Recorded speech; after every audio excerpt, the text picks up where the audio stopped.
Hello बच्चों, welcome to the channel prime education zone. तो आज के इस वीडियो में मैं आपको पढ़ाने वाला हूँ चैप्टर नंबर 5 हीट।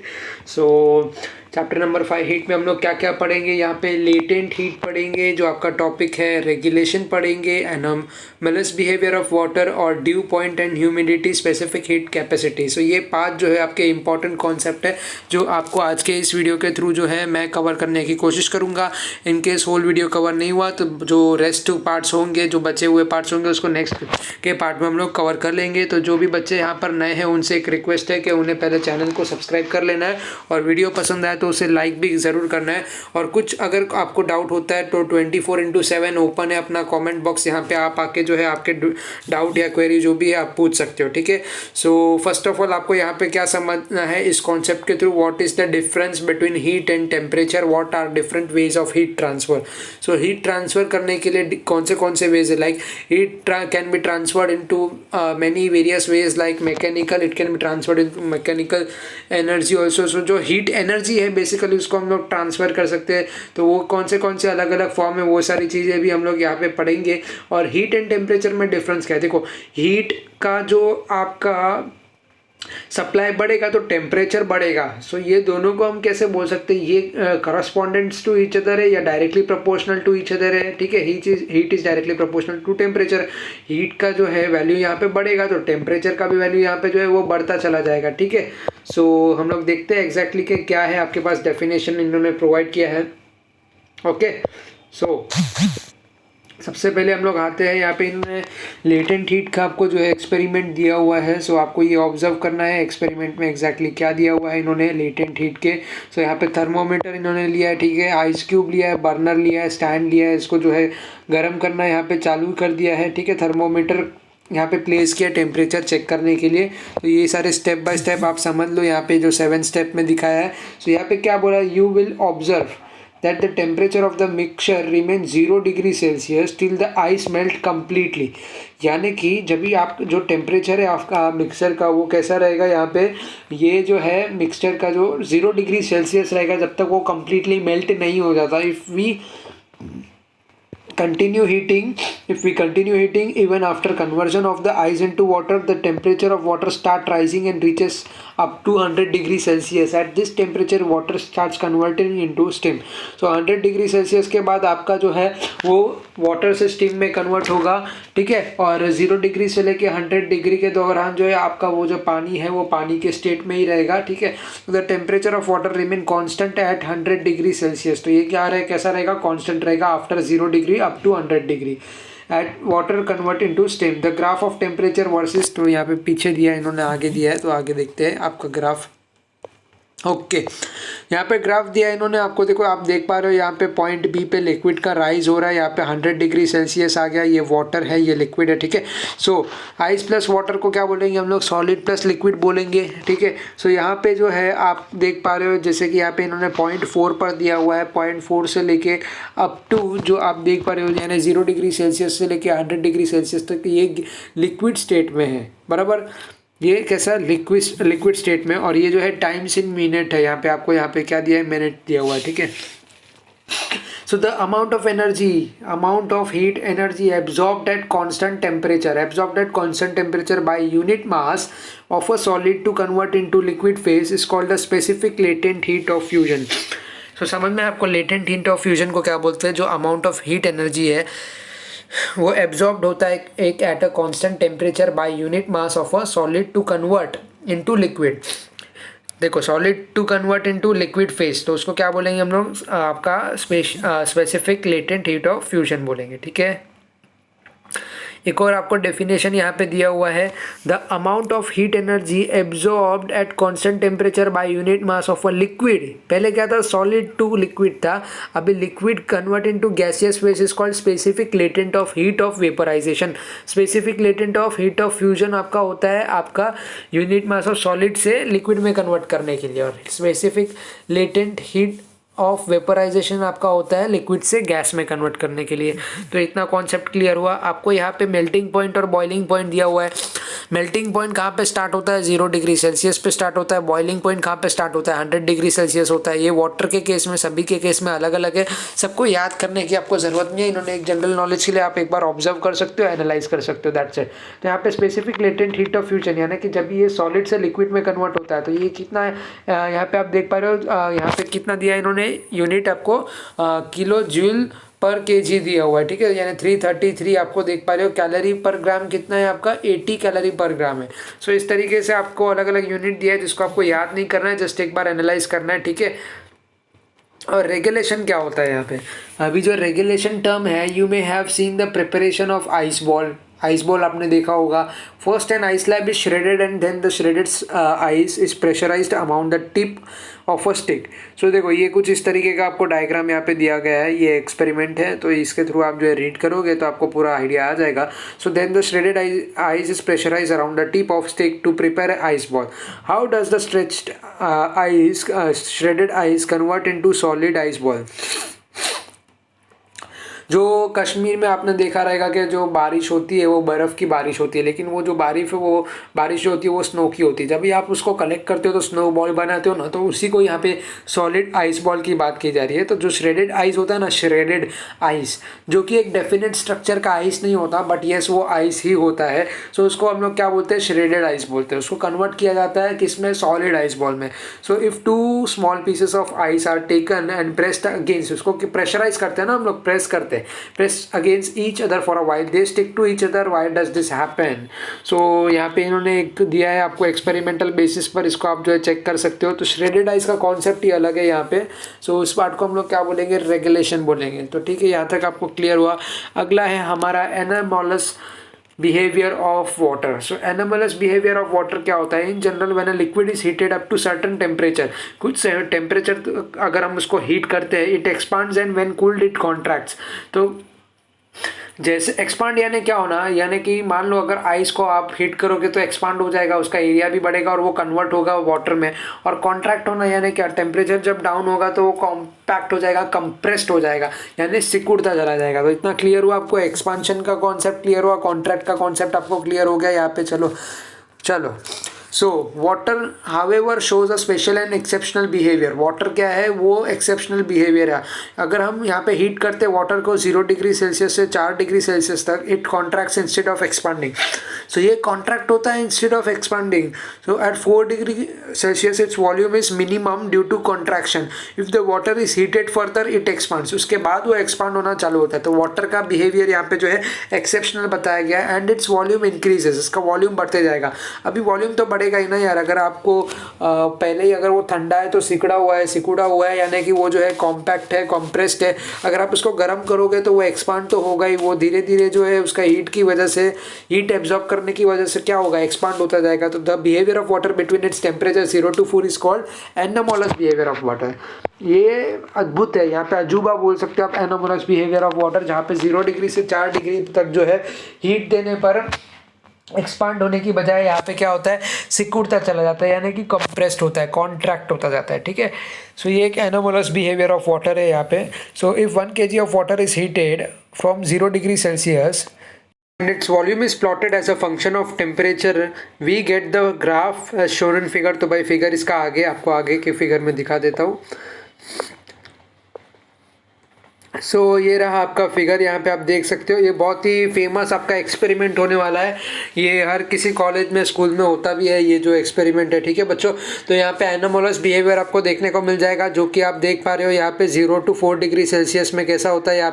यहाँ पे कम होने के बाद वापस ये कैसा हो जाता है, इंक्रीज हो जाता है। तो आपको ग्राफ समझ में आया यहाँ पे एनामोलस बिहेवियर क्या होता है। सो behavior of water can be suited with Hope's apparatus. Hope's apparatus, a flat bowl is attached to a cylindrical container as shown in figure 5.5। तो आगे के फिगर में आपको यहाँ पे दिया हुआ है। सो ये रहा आपका 5.5 वाला फिगर, Hope's apparatus इसको बोलेंगे, जहाँ पे आपको जो है ये फ्रीजिंग मिक्सचर दिया हुआ है। ये आपका मिक्सचर है बेसिकली, ग्रे शेडेड एरिया जो है। थर्मोमीटर जो आप देख पा रहे हो ये 0 डिग्री सेल्सियस का आपको यहाँ पे रेट दिखाएगा। फ्रीजिंग मिक्सचर है, यहाँ पे मिक्सचर हो रहा है, यहाँ पे थर्मोमीटर अगेन लगा हुआ है। तो ये 0 डिग्री सेल्सियस यहाँ पे कैलकुलेट कर रहा है, और यहाँ पे क्या दिखा रहा है, ये 4 डिग्री सेल्सियस यहाँ पे दिखा रहा है, राइट। मैंने क्या कहा आपको, यहाँ पे 0 डिग्री टू 4 डिग्री सेल्सियस में ये क्या होता है, कॉन्ट्रैक्ट होता है हीट देने के बाद भी, उसके बाद जो है वो एक्सपांड होता है। तो ये जो है एक एनोमलस बिहेवियर है आपका, ठीक है। होप्स एपैरेटस के थ्रू आप इसको क्या कर सकते हो, एक्सपेरिमेंट करके चेक कर सकते हो गाइस। अभी जो आता है हमारा अगला है वो टेम्परेचर, टाइम टेम्परेचर ग्राफ है बेसिकली। यहाँ पे आप देख पा रहे हो जो वाई एक्सिस पे वो क्या है आपका, प्लॉटेड विद टेम्परेचर। क्या है, plotted with temperature. X axis में क्या है, टाइम है। तो ये 5 इंटरवल्स के बीच में आप देख सकते हो टाइम पीरियड है, ठीक है। यहाँ पे 4 डिग्री सेल्सियस पे ये कैसा, ये कॉमन आपको कॉन्स्टेंट दिखाया हुआ है, ठीक है। यहाँ पे 4 अप टू 4 डिग्री सेल्सियस तक जो है ये कॉन्स्टेंट, यहाँ पे देख पा रहे हो आप कॉन्स्टेंट दिखाया। जैसे कि ये 12 डिग्री से जब फॉल हो रहा है तो इसका ग्राफ कुछ ऐसे, अगर आप सोच पा रहे हो तो ऐसे जाना चाहिए, लेकिन इसका ग्राफ कैसे जा रहा है, इस तरीके से आ रहा है। इसका क्या मतलब हुआ कि यहाँ पे आप जब भी इंक्रीज करोगे 0 to 4 में, तो यहाँ पे ये कॉन्ट्रैक्ट होगा, एक्सपांड नहीं होगा, ठीक है। क्लियर आता है अपना यहाँ पे aquatic animals in cold reason. यहाँ पे हम लोग क्या देखेंगे अभी, यहाँ पे कभी आपने ऑब्जर्व किया है ऐसा, अगर आप नॉर्थ साइड में कभी देखा होगा, डिस्कवरी वगैरह में सपोज आपने देखा होगा, तो पोलर बेयर जो जिस रीजन में रहते हैं तो वहाँ पे देखो जो एक्चुअली जो वाटर लेवल होता है वो पूरा जो है आइस लेयर से कवर रहता है। और आपको क्या लगता है, ये जो ज़मीन है ये बर्फ़ की ज़मीन है, यानी इसका जो सतह है वो किसका बना हुआ है, बर्फ़ का बना हुआ है। लेकिन एक्चुअली में क्या होता है, उसके नीचे प्रॉपर वाटर होता है गाइस, सच में। क्योंकि अगर आप देखो तो अगर बाहर का जो टेम्परेचर है वो बहुत कम है, राइट। वो पहले इफेक्ट कहाँ पर करेगा, इसके फर्स्ट लेयर पे इफेक्ट करेगा, राइट। ये फर्स्ट लेयर इसका कौन सा है, यहाँ पे आप देख पा रहे हो जैसे कि फर्स्ट लेयर जो है आपका ये वाला है। तो ये जो पार्ट है ये फुल्ली कैसा हो जाएगा आपका, आइस का बन जाएगा। लेकिन उसके अंदर का जो है, उसके अंदर का जितना भी कंटेंट है, जैसे अंदर का पानी आप देख रहे हो, अंदर जो फिशेस आप देख रहे हो, ये बर्फ़ जल्दी नहीं बनेंगे। हालांकि ये भी हो जाएंगे टाइम के रहते हुए, क्योंकि यहाँ पे अंदर जो है कंटिन्यूस मूवमेंट हो रहा है, ठीक है। वो मूवमेंट होने की वजह से स्टेबिलिटी नहीं है अंदर का लेयर, तो वहाँ पे वो पानी जो है पानी ही रहेगा, बर्फ़ जल्दी नहीं बनेगा। लेकिन अगर टेम्परेचर डाउन होते चले जाएगा तो इस केस में क्या हो जाएगा, इस केस में वो अगेन टेम्परेचर जो है डाउन होने की वजह से ये पूरा जो है बर्फ़ बन सकता है। एक्चुअल में जो फ्लोर है वो मजबूत तो हो जाती है, लेकिन अगर आप उसको डिप करते हो अंदर, तो आपको पानी भी वहाँ पर देखने को मिलता है, ठीक है। अभी आपको यहाँ पे 2 क्वेश्चन पूछा हुआ है। In regions with cold climate the aquatic plants and animals can survive even when the atmospheric temperature goes below 0 degree Celsius. In cold region in winter the pipes for water supply breaks क्या लिखा है, in cold region in winter the pipes for water supply break and even rocks crack.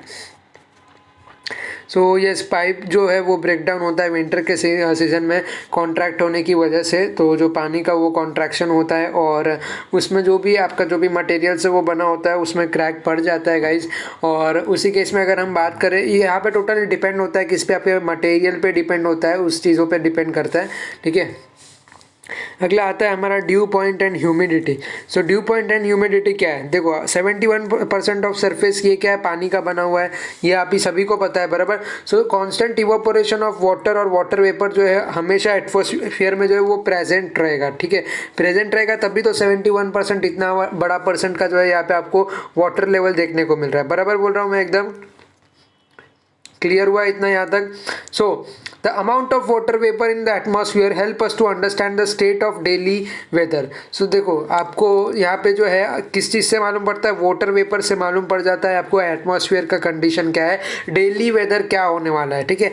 उससे आपको जो है weather forecasting जो होता है वो एटमॉस्फेयर को जो है यहाँ पे उनकी मतलब जो है रिपोर्टिंग होती है, वहाँ पर जो है रिकॉर्ड किया जाता है। यहाँ पे टोटली जो है ऑब्जर्वेशन होता है आपके एटमॉस्फेयर पे वाटर वेपर लेवल है उसको जो देखा जाता है, बराबर। उससे जो है यहाँ पे वेदर फोरकास्टिंग किया जाता है। The presence of water vapour in the air makes it moist. The moisture in the atmosphere is called humidity. Humidity क्या होता है, मॉइस्चर इन एटमॉस्फेयर को क्या बोलेंगे हम लोग, ह्यूमिडिटी बोलेंगे। अगर मॉइस्चर है आपके एटमॉस्फेयर में तो आपको ह्यूमिडिटी बोलेंगे, यानी समझ लीजिए कि गर्मी का मौसम नज़दीक है आपसे, ठीक है। यहाँ पे आप ये रीड कर सकते हो, थोड़ा बहुत आपको यहाँ पे वेदर फोरकास्टिंग का नॉलेज दिया हुआ है। मतलब for a given volume of air at a specific temperature there is a limit on how much water vapour the air can contain. If the amount exceeds limit the excess vapour convert into water droplet. जो excess water vapour है वो convert हो जाएगा किस में आपके water droplet वगैरह में कन्वर्ट हो जाएंगे। तो वही सब चीज़ है, जो गैस है, जो वाटर वेपर है, वो कन्वर्ट होता है आपके ड्रॉपलेट में कन्वर्ट होता है। आपका अगर यहाँ पे यूँ कहे कि जो एटमॉस्फेयर है उसमें वाटर वेपर ज़्यादा है, तो उसी को लेकर जो है आपकी फोरकास्टिंग होती है, वेदर का जजमेंट हो जाता है, क्या ह्यूमिड होने वाला है या फिर जो भी है, मतलब विंटर सीजन है तो क्या है कंडीशन, वो सारी चीज़ें वहाँ से पता लगाई जा सकती है। ठीक है। So suppose unsaturated air at a certain temperature is taken and its temperature is decreased. तो unsaturated air को आपने कंसिडर किया at a certain temperature is, ठीक है, and its temperature is decreased. A temperature is reached at which the air becomes saturated with vapor. This temperature is called dew point of temperature. यहाँ पे आपने मान लीजिए unsaturated air को एक condition यानी एक टेम्परेचर में नोट डाउन किया है और उसके बाद सडनली उस टेम्परेचर जो है डिक्रीज हो जाता है। सो टेम्परेचर जो है यहाँ पे आप देख पा रहे हो temperature a temperature is reached at which the air becomes saturated. So वापस वो जब एक ऐसे टेम्परेचर पे पहुंचता है जब भी आपका एयर जो है वो सेचुरेटेड हो जाता है विथ वेपर, तो उसको हम क्या बोलेंगे, ड्यू पॉइंट बोलेंगे। कौन सा पॉइंट बोलेंगे, ड्यू पॉइंट बोलेंगे यहाँ पे। सो रिलेटिव ह्यूमिडिटी कैसे कैलकुलेट करते हैं हम लोग, एक्चुअल मास ऑफ किसका, water vapour content in the air in given volume upon divide by mass of water vapour need to make the air saturated in that volume. ठीक है, multiply by 100। सो यहाँ पे अभी क्या है आपका, बेसिकली क्या है, थोड़ा बहुत पार्ट देख लेते हैं हम लोग। So the relative humidity at the dew point is 100%। Relative humidity जो ड्यू पॉइंट पे होता है वो 100% होता है। Relative humidity is more than 60%। We feel that the air is humid if the relative humidity is less than 60%, we feel that the air is dry. यानी कि जब भी सूखापन आपको कभी महसूस होगा जब ह्यूमिडिटी का लेवल जो है 60% से नीचे होगा, और अभी इन केस जब ह्यूमिडिटी का लेवल जो है 60% से ज़्यादा है तो आपको एयर कैसा लगेगा, ह्यूमिड लगेगा, ह्यूमिडिटी आप फील करोगे। So during winter season you may have observed a white trail at a back of flying plane in clear sky. White trail आप देख पाते हो, एक पैटर्न आपको जो है स्ट्रक्चर स्काई में देखने को मिल जाता है। As the plane flies the vapour release होता है बाय द एरोप्लेन इंजन। ये सिर्फ आपको जो है विंटर सीजन में मिलेगा, समर सीजन में ह्यूमिडिटी होने की वजह से जो है आपको वो वेपर नहीं दिखाई देता। सो यहाँ पे क्या होता है, वाटर वेपर जो है वो रिलीज होता है बाय एरोप्लेन इंजन, वो क्या होता है, कंडेंस हो जाता है और क्लाउड बन जाता है। If the surrounding air is having more relative humidity it takes a long time.